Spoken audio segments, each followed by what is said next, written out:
บัดนี้เป็นครั้งที่ 35 ตรงกับวันที่ 14 ธันวาคม 2568 ข้าพเจ้านางสาวรัชดาพร ทุย ขอเป็นวาจาสาธยายพุทธมนต์ถวายเป็นพุทธบูชา ธรรมบูชา สังฆบูชา และเป็นอาจาริยบูชาแด่องค์พระขวัมปติเทราเจ้า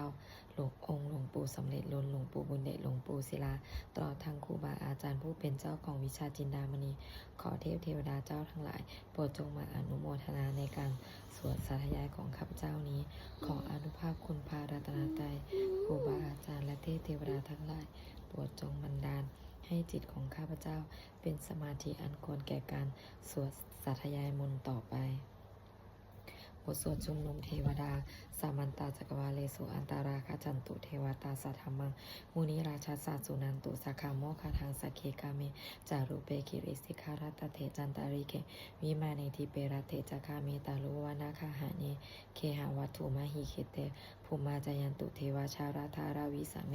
ยาคาคันทปานาคาตินหันตาสันติเกยังมุนิวาราวาจานังสาทาวเมสุนันตุธรรมสวานากาโรอายัมพทันตาธรรมสวานากาโรอายัมพทันตาธรรมสวานากาโรอายัมพทันตาบทสวดนามการสิทธิคาถา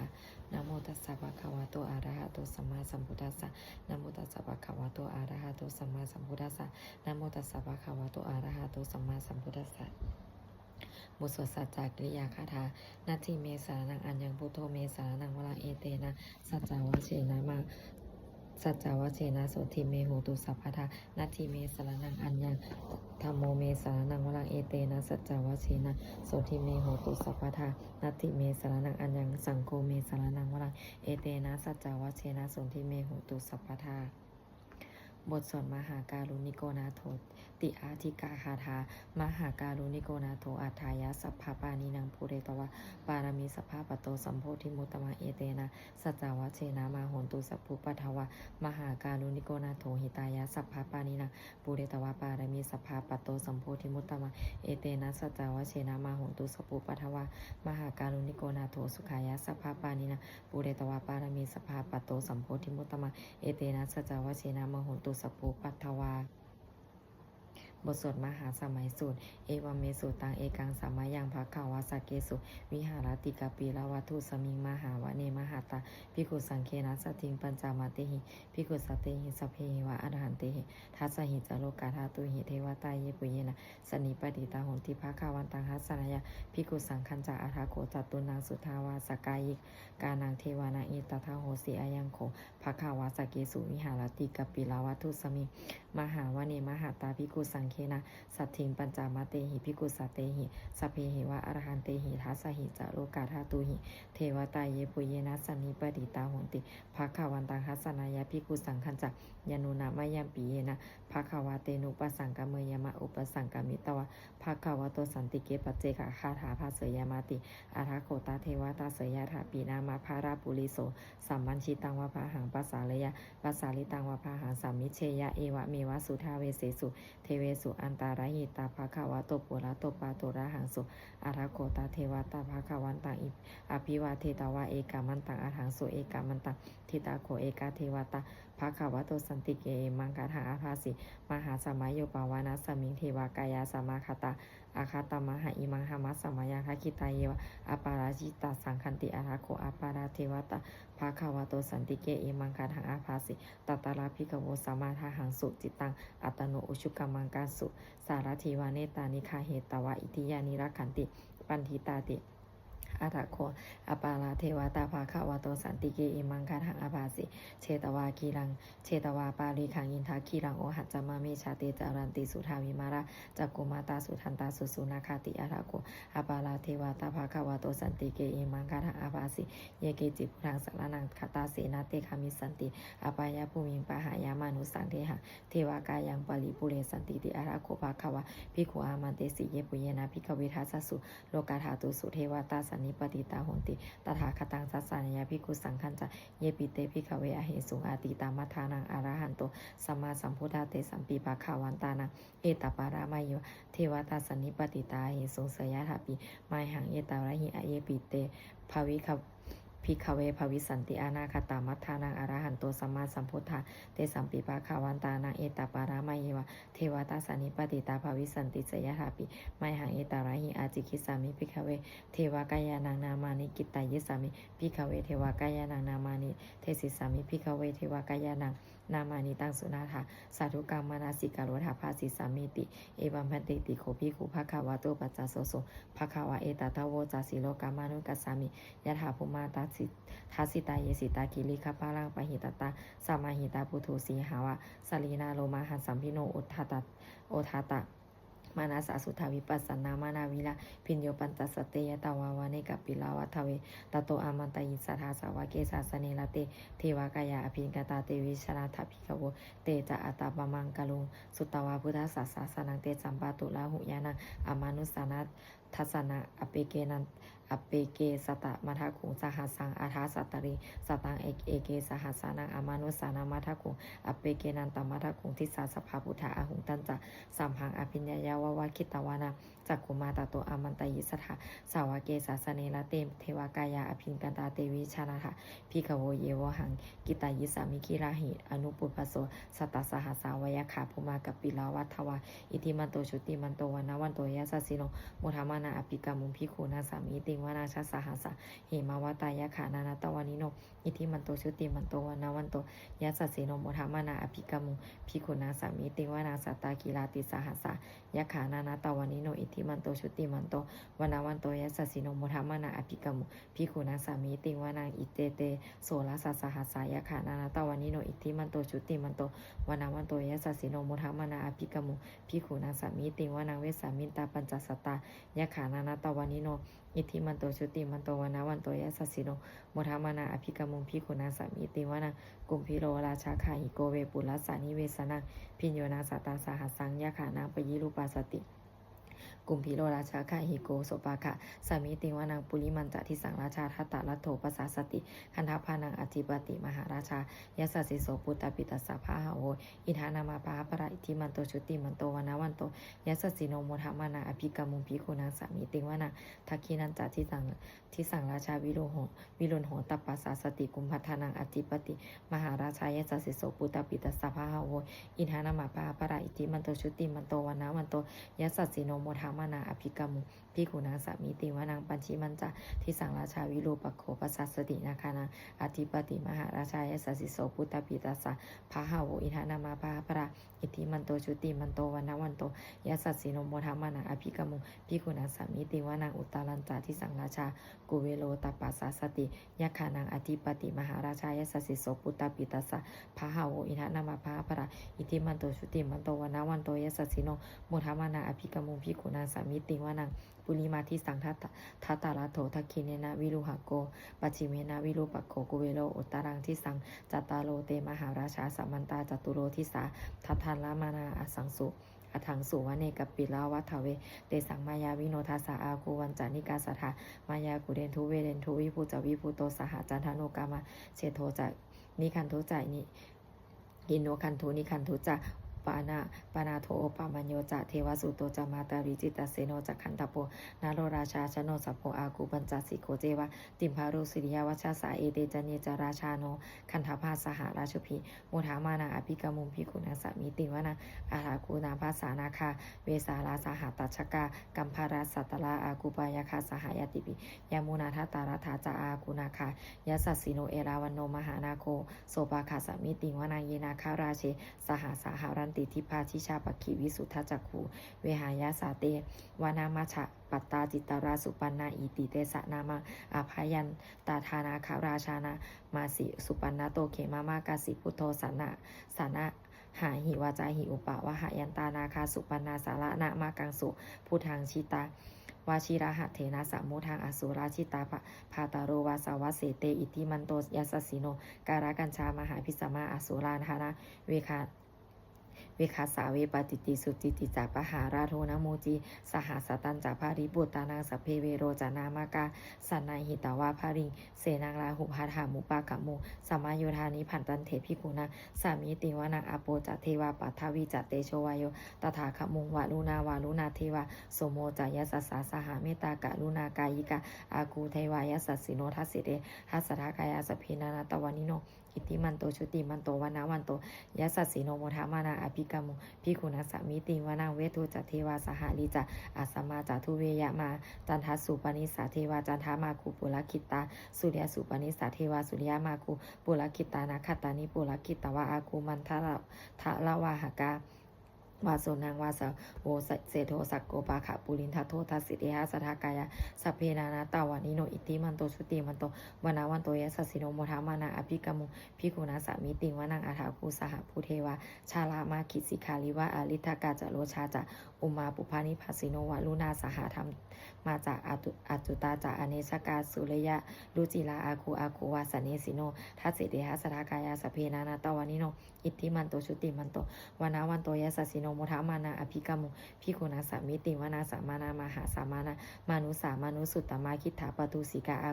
ากูมโนปตุสิกาอาถาคูหารโยเทวาเยจะโลหิตวาสิโนปาลคามหาปาลคะอากูเทวายยัสสสิโนทัสสิเตหะสทากายะสัพเพนานาตวานิโนอิติมันโตชุติมันโตวนาวันโตยัสสสิโนโมทามานาอภิกรรมุภิกขุนางสามิติวานางสุกาการุมหาอารุณาอากูเวคานาสาสหโอทาตคยาหาปาโมคาอากูเทวาวิจักขานาสัทธามาตาหาราขาชามิสกาจายาสัสสิโนทานายังอาคาปัจจุนโนโยทิสาอภิวัสติทัสเสเตหะสทากายะสัพเพนานาตวานิโนอิทิมันโตชุติมันโตวนาวันโตยัสสสิโนโมทามานาอภิกรรมุภิกขุนางสามิติวานาเขมิยาตุสิตายามากทากาจายาสัสสิโนสัมพิตาการามาเชถาโชตินามาจะอาสาวานิมานาลาติโนอาคูอาถาคูปาลานิมิต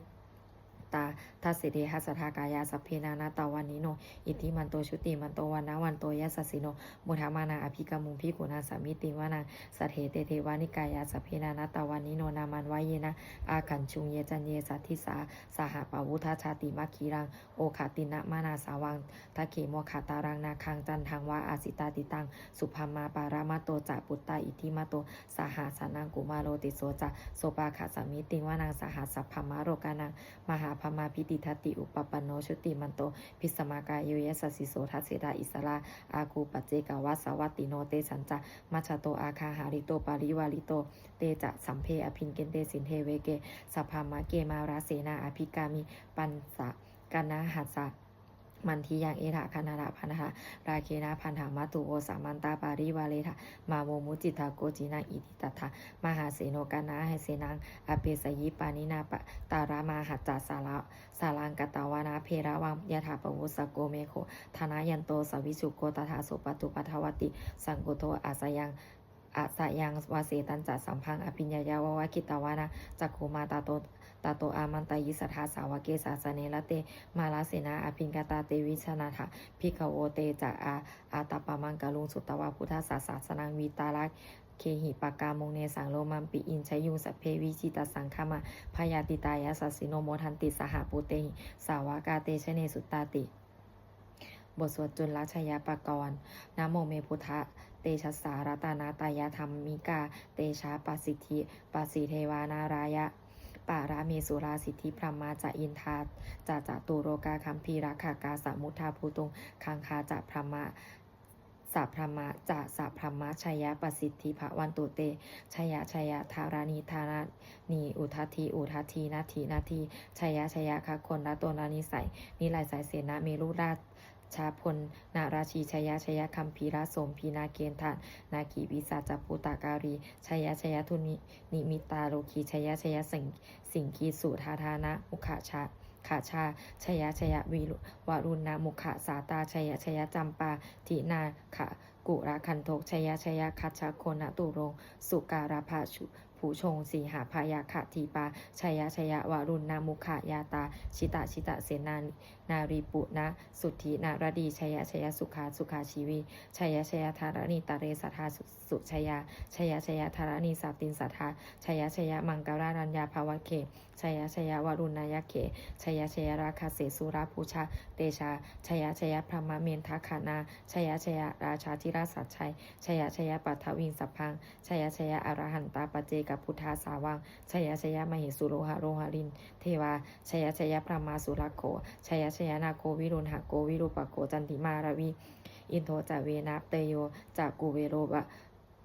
ลูโนปิจาอัตขิวายโยจาปาชุนโหกุมาโรทัตตาราโททัตตารัตโกอัฏฐาวราสามหาเทวาสิทธิตาปัสสะอาทายโยอิสิโนสาวกาสัพพาชัยรามูภวันตุเตชัยธรรมโมจะสังโฆจะทัสสะปาโรจะชัยกังเอเตนะชัยเตเชนะชัยโสธิภวันตุเตเอเตนะพุทธเตเชนะโหตุเตชัยมังคารังชัยโยปิปุตทัสสะสิริมาโตอายังมารัสสะจาปาปีมาโตปาราชโยอุดโคสยามโพธิมันเทปโมทิตาชยตถาพัมมะคานามาเหสิโนชโยปิพุทธัสสะสิริมาโตอายังมารัสสะจาปาปีมาโตปาราชโยอุดโคสยามโพธิมันเทปโมทิตาชยตถาอินทคานามาเหสิโนชโยปิพุทธัสสะสิริมาโตอายังมารัสสะจาปาปีมาโตปาราชโยอุดโคสยามโพธิมันเทปโมทิตาชยตถาเทวคานามาเหสิโนชโยปิพุทธัสสะสิริมาโตอายังมารัสสะจาปาปีมาโตปาราชโยอุดโคสยามโพธิมันเทปโมทิตาชยตถาตถาสุปันนาคานามาเหสิโนชัยโยปิพุทธัสสะสิริมาโตอายังมาราชาจาปาปีมาโตปาราชโยอุดโคสยามโพธิมันเทปโมทิตาชยตถานาคานามาเหสิโนชัยโยปิพุทธัสสะสิริมาโตมาอายังมาราสาจาปาปีมาโตปาราชโยอุดโคสยามโพธิมันเทปโมทิตาชยตถาสัพพมะคานามาเหสิโนชยันโตโพธิโพธิยามุนิสักกายานังนันทิวัฒโนเอวังตะวังวิชโยโหหิชัยสุชัยมังคาริอปาราชิตาปาลังเกสิเสปทาวิโปคาเรอภิเสเกสัพพพุทธานังอาคาปโตปโมทัติสุนัคตังสุมังคารังสุปภาตังสุโหทิตังสุขาโนสุมุโหโตจัสสุยิทังพรหมจาริสุปทักขินังกายกัมมังวาจากัมมังปทักขินังมโนกัมมังปณิทิเตปทักขินานิกตาวานาลพันตันเถปทักขิเนเตอัฏฐารัตถสุขิตาวิรุณหามพุทธศาสเนอโรคาสุขิตาโหทะสหสัพเพหิยติปิสุนันตุพลโตเยเทวาอาสามิงทาเนอธิคาตาจิกายุกาสัทธาหนตุสุกิดาหนตุสัพพาธารักขันตุสัพพาสัตตานังรักขันตุชินาสาสานังยากาจิปัฏานาเตสังสัพเพปุเรนตุมโนละถายุตตากาเรปาวสังปาวาสันตุวัสังวัสาวาราหกาโรคาจุปัฏฐาวาเตสังนิวาเรนตุจัสสัพพาทากายาสุขังจิตตะสุขังอาราหันตุยะถาระหังบทสวดธรรมนิยามาสุตังเอวเมโสตังเอกังสามายังภควาวาสาวัตถิยังวิหารติเชตวาเนอานากปินทิกัสสะอารามีตัตตาราโคภควาภิกขุอามันเตสิภิกขโวติพาทันติพาทันเตติเตภิกขุภควาโตปัจจโสสุมภควาเอตทาวโวจะอุปาทาวาภิกขเวตถาคตานังอนุปาทาวาตถาคตานังทิตาวาสาธาตุธรรมทิตตาธรรมนิยามตาสัพเพสังขาราอนิจจติตังตถาคโตอภิสัมพุชติอภิสัมเมติอภิสัมพุชิตวาอภิสัมเมตวาอาจิคติเฮสิติปัญญาเปติปัฏฐเปติวิวารติวิภาชติอุตานิกโรติสัพเพสังขาราอนิจจติอุปาทาวาภิกขเวตถาคตานังอนุปาทาวาตถาคตานังทิตาวาสาธาตุธรรมทิตตาธรรมนิยามตาสัพเพสังขาราทุกขติตังตถาคโตอภิสัมพุชติอภิสัมเมติอภิสัมพุชิตวาอภิสัมเมตวาอาจิคติเฮเสติปัญญาเปติปัฏฐเปติวิวารติวิภาชติอุตานิกโรติสัพเพสังขาราทุกขติอุปาทาวาภิกขเวตถาคตานังอนุปาทาวาตถาคตานังทิตาวาสาธาตุธรรมทิตตาธรรมนิยามตาสัพเพธรรมาอานาตาติตังตถาคโตอภิสัมพุชติอภิสัมเมติอภิสัมพุชิตวาอภิสัมเมตวาอาจิคติเทเสติปัญญาเปติปัฏฐเปติวิวารติวิภาชติอุตานิกโรติสัพเพธรรมาอานาตาติอิทามโวจะภควาอัตตมานาเตภิกขุภควโตภาสิตังอภินันทุนติบทสวดภัทเทการัตตาคาถาอาติตังนานาวาคะเมยะ นับปาติกังเขอนาคตังบุคคลไม่ควรตามคิดถึงสิ่งที่ล่วงไปแล้วด้วยอาลัยและไม่พึงพะวงถึงสิ่งที่ยังไม่มาถึงยะถาติตัมปะหินันตังอัปปานันจะอนาคตังสิ่งใดเป็นอดีตก็ละไปแล้วสิ่งเป็นอนาคตก็ยังไม่มาปัจจุบันนันจะโยธรรมังตถาวิปัสสติอสังหิรังอสังกุปังตังวิถามะนุภะรูหายเยผู้ใดเห็นธรรมอันเกิดขึ้นเฉพาะหน้าในที่นั้นๆอย่างแจ่มแจ้งไม่งอนแงนกอนแกนเขาควรพอกพูนอาการเช่นนั้นไว้อาเชวะกิจจามาตับปังโกชัญญามารานาสุเวความเพียรเป็นกิจที่ต้องทำวันนี้ใครจะรู้ความตายแม้พรุ่งนี้นาหิโนสังขารันเตนะมหาเสนนะมาจุนาเพราะการปัดเพียรต่อมัจจุราชซึ่งมีเสนามากย่อมไม่มีสำหรับเราเอวังมิหาริมาตาปิงอโหรัตตมาตังตันทิตังเวปัตเถกรโตติสันโตอาจิคาเตมุนิผู้สงบย่อมกล่าวเรียกผู้มีความเพียรอยู่เช่นนั้นไม่เกียจคร้านทั้งกลางวันกลางคืนว่าผู้เป็นอยู่แม้เพียงราตรีเดียวก็น่าชมบทสวดธรรมสังเวขปัจจะเวคณะ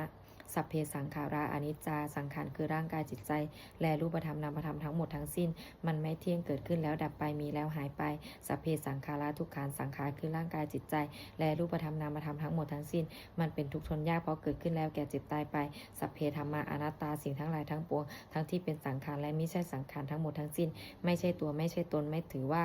ไม่ควรถือว่าของเราว่าของเราว่าตัวว่าตนของเราอาทุวังชีวิตตังชีวิตเป็นของไม่ยั่งยืนทุวังมารณังความตายเป็นของยั่งยืนอวัสสังมายามาริตับพังอันเราจะพึงตายเป็นแท้มารณะปริโยสานังเมชีวิตตังชีวิตของเรามีความตายเป็นที่สุดรอบชีวิตตังเมอนิยตังชีวิตของเราเป็นของไม่เที่ยงมารณังเมนิยตังความตายของเราเป็นของเที่ยงวัตตะควรที่จะสังเวชอายังกายโยอาจิรังร่างกายนี้มิได้ตั้งอยู่นานอเปตะวิญญาโนขันธ์พัสจากวิญญาณฉุนโทอันเขาทิ้งเสียแล้วอาทิเสียสติจากนอนทับปัททวิงซึ่งแผ่นดินกะริงคารังอีวะประดุจดังว่าท่อนไม้และท่อนฟืนนิรัตถังหาประโยชน์มิได้อนิจจาวาตะสังขาราสังขารทั้งหลายไม่เที่ยงหนออุปาทาวายะธรรมิโนมีความเกิดขึ้นแล้วมีความเสื่อมไปเป็นธรรมดาอุปชิตตวานิรุชันติขันเกิดขึ้นแล้วย่อมดับไปเตสังวุปัสสโมสุขโขความเข้าไปสงบระงับสังขารทั้งหลาย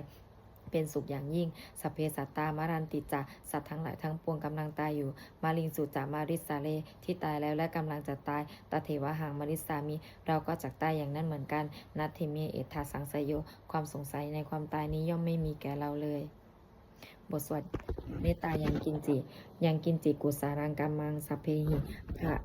เตหิกตังปุญญาโนอนุโมทันตุสุนันตุพลโตเยเทวะอัสสมิงทาเนอธิคาตาธิคายุกาสัทธาหนตุ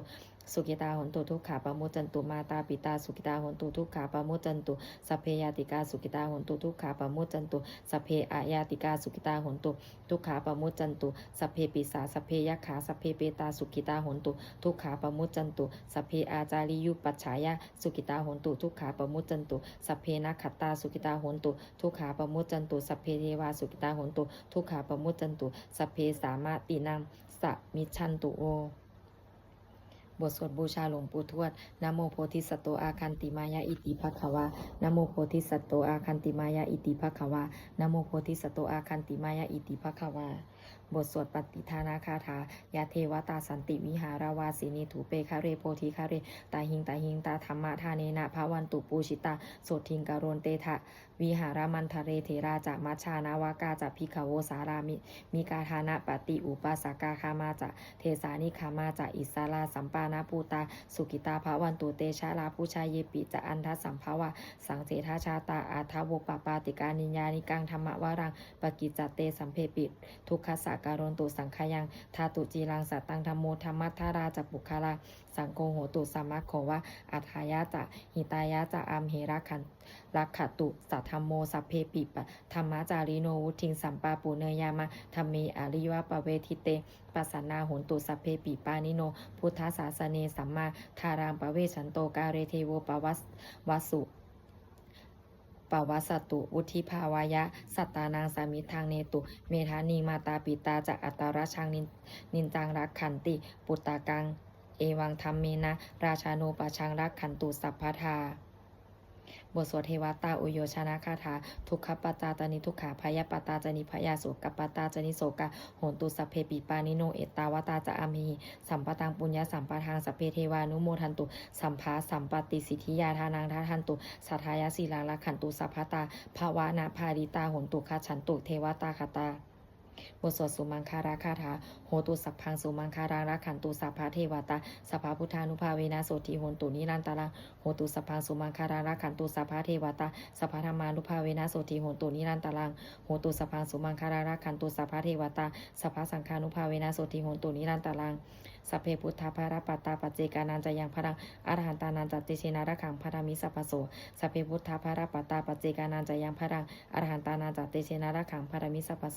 สัพเพพุทธาภารปัตตาปัจเจกานันจะยังพรังอรหันตานันจติเชนะระขังพรามิสัพพโสสัพเพพุทธาภารปัตตาปัจเจกานันจะยังพรังอรหันตานันจติเชนะระขังพรามิสัพพโส